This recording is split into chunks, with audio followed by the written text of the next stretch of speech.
Good morning, students. Today we shall go to the next chapter, that is 12th chapter in your syllabus, and name of the chapter is atoms. So in this chapter we are studying the atomic models given by Rutherford and Bohr. So all of you now know the structure of atom. It consists of a positive nucleus at the center and electrons revolve around the nucleus in different orbits. But this structure of atom was not known before. It was just thought that the positive charge of the atom neutralizes the negative charge of the electrons. But how the charge is distributed inside the atom was not known. So to study the structure of atom, different models were proposed. And the first atomic model was proposed by a physicist, J.J. Thomson, in the year 1898. And this model was called as plum pudding model. So according to this model, the positive charge is uniformly distributed throughout the volume of the atom. And in this positive charge, electrons are embedded like seeds in a watermelon fruit, or you can say plums in a pudding. So it is called as plum pudding model. Then this structure of atom was investigated in detail by a physicist, Rutherford. He performed a classic experiment called as alpha scattering experiment in the year 1906. And this experiment was studied in detail later by two physicists, Giger and Marsden. So it is called as Giger-Marsden alpha scattering experiment. Now let us study this alpha scattering experiment. You can see the diagram. We have a source of alpha particles. It is 83 bismuth 214. It will emit alpha particles in all directions. So these emitted alpha particles pass through the gap between the lead bricks, and after passing through the gap they form a narrow beam of alpha particles. This beam of alpha particles is made to fall on a gold foil. Now the property of a gold element is it is malleable, that is it can be drawn into very thin sheets. You can see the thickness of this sheet, it is 10 raised to minus 7 meter. So it is very thin, that is you can assume that it has got just a single layer of gold atoms.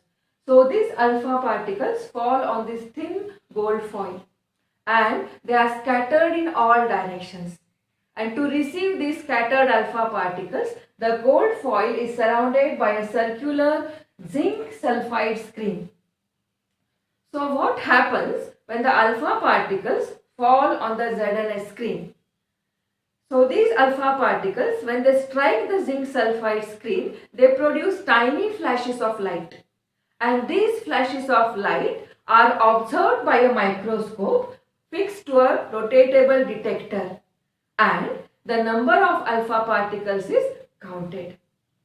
So let us now come to the observations made in this experiment. So it was found that most of the alpha particles, most means it is 99.86% of the alpha particles passed through the gold foil undeflected. They were not at all scattered. So this was the first observation. I have written it here. Most of the alpha particles, that is 99.86%, are undeflected. Then some of the alpha particles were scattered through small angles. So here theta is the angle of scattering. What is angle of scattering? It is the angle between the incident direction and the scattered direction. So some of the alpha particles were scattered through small angles. Small means less than 90 degrees. And very few, that is just a small fraction.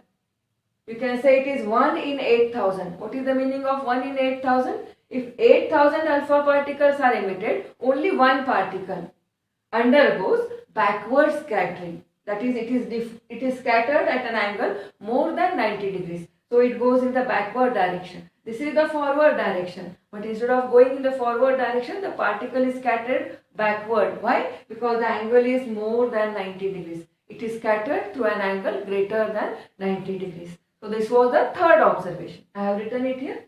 A small fraction, that is 1 in 8,000, is scattered through large angle greater than 90 degrees. We can also call it as backward scattering.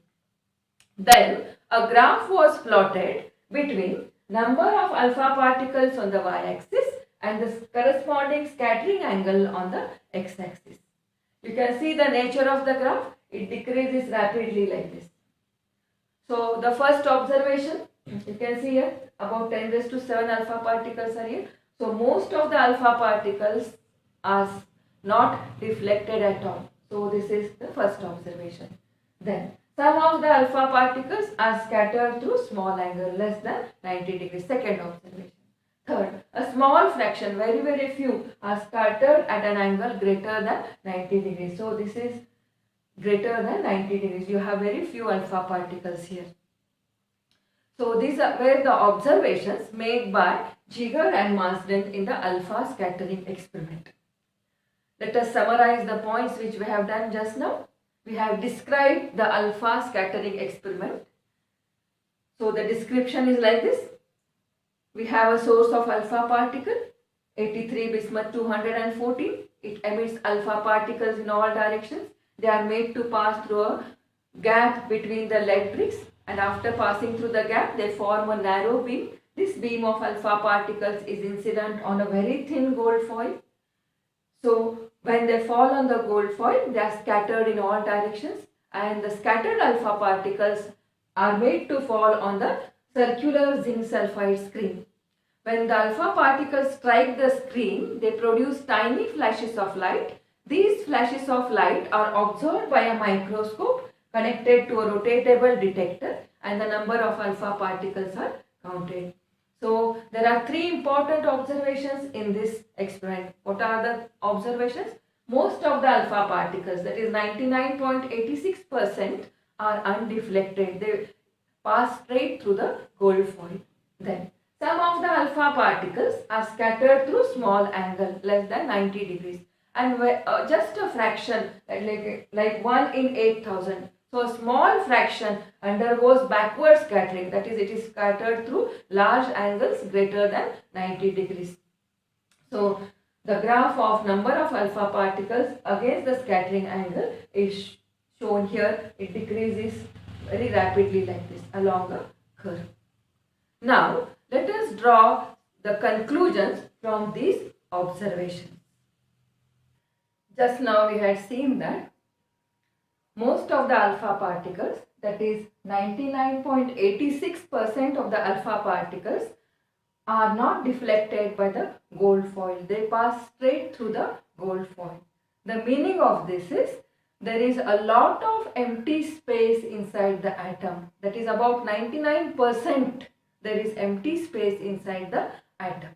So this is the first conclusion. Also we had seen that a small fraction of alpha particles undergoes backward scattering. That is, it is scattered at an angle greater than 90 degrees. So you can see it here. An alpha particle is approaching the atom and it is scattered backwards like this. So what is the meaning of the backward scattering? Why there is a backward scattering? So let us first find out what is an alpha particle.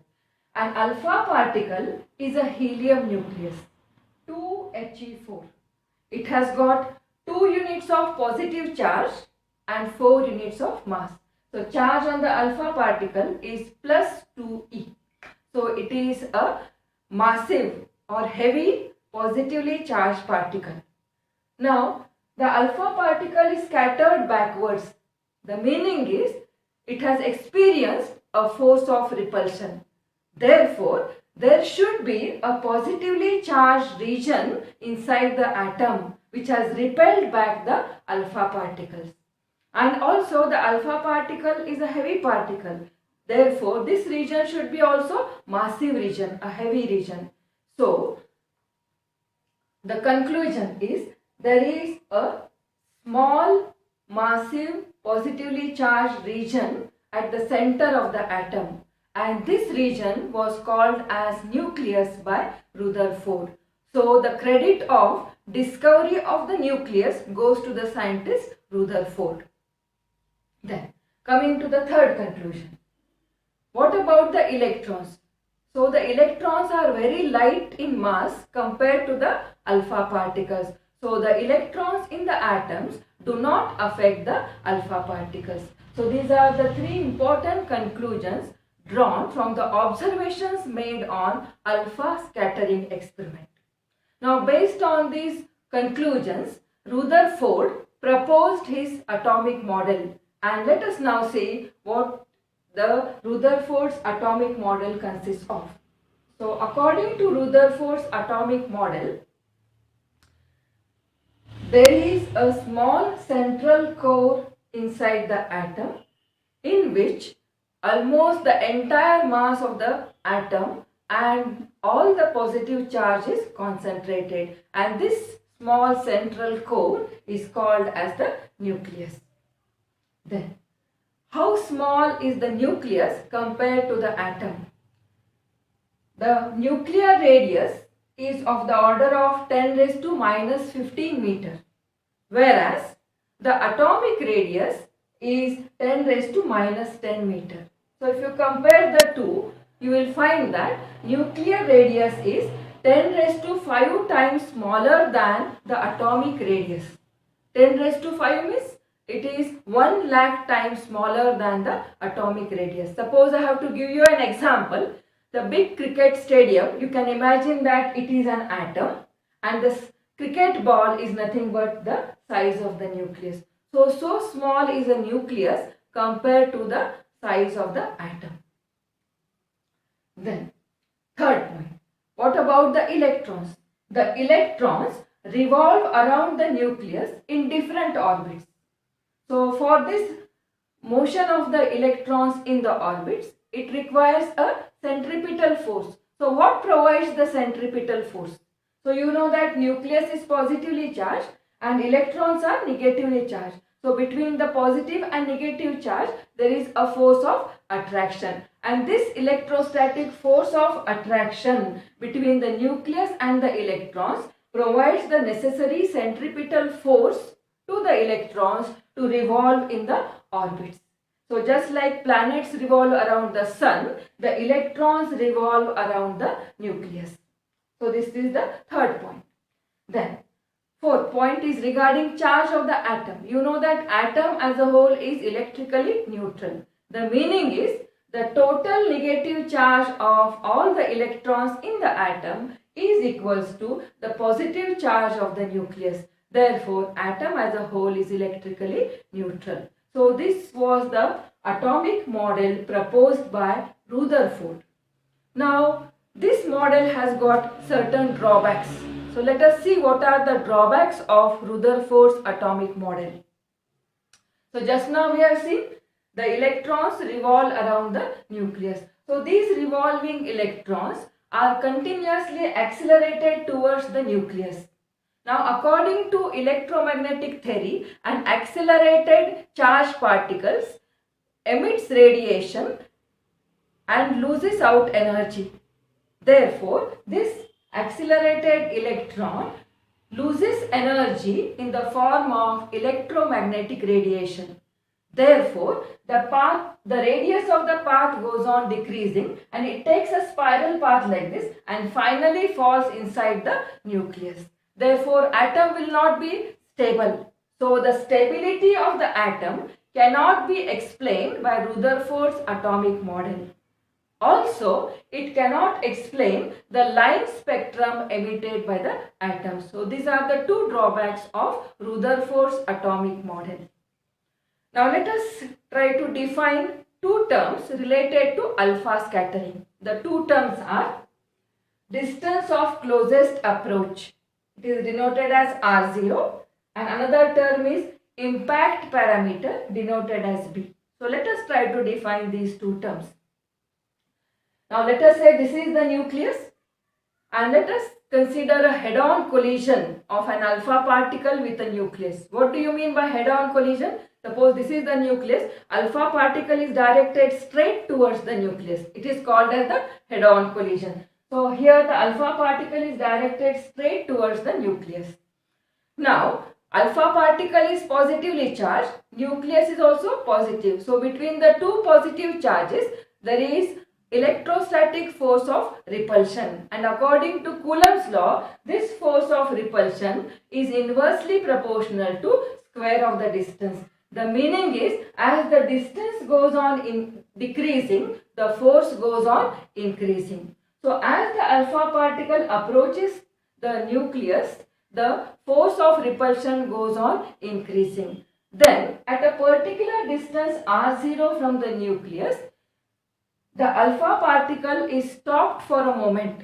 That is, its velocity becomes 0, and then the alpha particle turns back along the same direction. It retraces its path.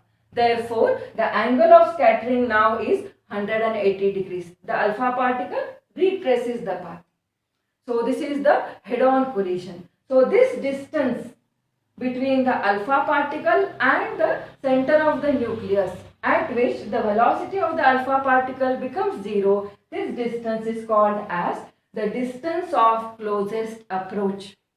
Now at this point the velocity becomes 0. So here at this distance the kinetic energy of the alpha particle is converted to electrostatic potential energy. Let us say V is the initial velocity of the alpha particle, then the kinetic energy will be half mv square. This is equals to the potential energy between the two charges. What are the two charges? Charge on the alpha particle is 2e, charge on the nucleus is Ze, and they are separated by a distance r0. So what is, according to your second chapter equation, the electrostatic potential energy will be the constant 1 upon 4 pi epsilon 0 product of the charges, that is Ze into 2e divided by the distance. So this is the electrostatic potential energy. So at this distance r0, the kinetic energy is completely converted to potential energy, that is half mv square is equals to 1 upon 4 pi epsilon 0 into Ze into 2e divided by r0. So this equation will help you to determine the distance of closest approach r0. Now let us go to the next term, that is, let us define the impact parameter. Now let us consider some other alpha particle moving in this direction and it is scattered in the other direction. Let us say theta is the angle of scattering. Angle of scattering is the angle between incident direction and the scattered direction. So consider an alpha particle scattered through an angle theta. Now this is the direction along which the alpha particle is moving. That is, this is the direction of the velocity of the alpha particle, or we can say this is the velocity vector of the alpha particle. Now b is the perpendicular distance between the velocity vector of the alpha particle and the central line of the nucleus, and this perpendicular distance between the initial velocity vector and the central line of the nucleus is called as the impact parameter. So it is denoted by the letter B. Now let us find out what is the value of B for a head-on collision. For a head-on collision, B is equals to 0. So here angle of scattering is equals to 180 degrees. Now as B goes on increasing, the angle theta goes on decreasing. So you can write the relation like this. As B increases, the scattering angle goes on decreasing. So this is about the term impact parameter. So let us revise the points which we have done now. So first we have written down the conclusions drawn from the observations of alpha scattering experiment. What are the conclusions? Most of the alpha particles are undeflected, shows that there is a lot of empty space inside the atom. The second one, a small fraction undergoes backward scattering. It shows that there is a central massive positively charged region inside the atom, and this region was called as nucleus. Then the electrons are very light compared to the alpha particles, so they do not affect the alpha particles. So these are the conclusions of alpha scattering experiment. Now based on these conclusions, Rutherford proposed the atomic model. Let us see what are the points in the atomic model. The first point. The atom has a small central core in which almost the whole mass and the entire positive charge is concentrated, and this core is called as the nucleus. Now the nuclear radius is 10 raised to minus 15 meters, whereas the atomic radius is 10 raised to minus 10 meters. The meaning is nuclear radius is 10 raised to 5 times smaller than the atomic radius. Then the electrons revolve around the nucleus in different orbits, and the centripetal force required for the motion of the electrons in the orbit is provided by the electrostatic force of attraction between the nucleus and the electrons. Then atom as a whole is electrically neutral. That is, the total negative charge of all the electrons is equals to the positive charge of the nucleus.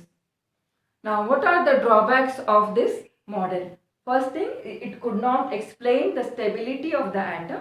Second one, it could not explain the line spectrum emitted by the atoms.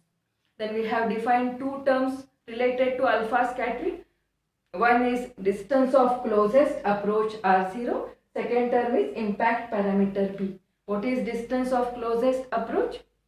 When alpha particle is directed straight towards the nucleus, the distance between the alpha particle and the center of the nucleus at which the velocity of the alpha particle becomes 0 is called as the distance of closest approach. Then, what is impact parameter? It is the perpendicular distance between initial velocity vector of the alpha particle and central line of the nucleus. For a head-on collision, the impact parameter is equals to 0. As the impact parameter increases, the scattering angle decreases. So this is all about the Giger-Marsden alpha scattering experiment. So this is all for today's session.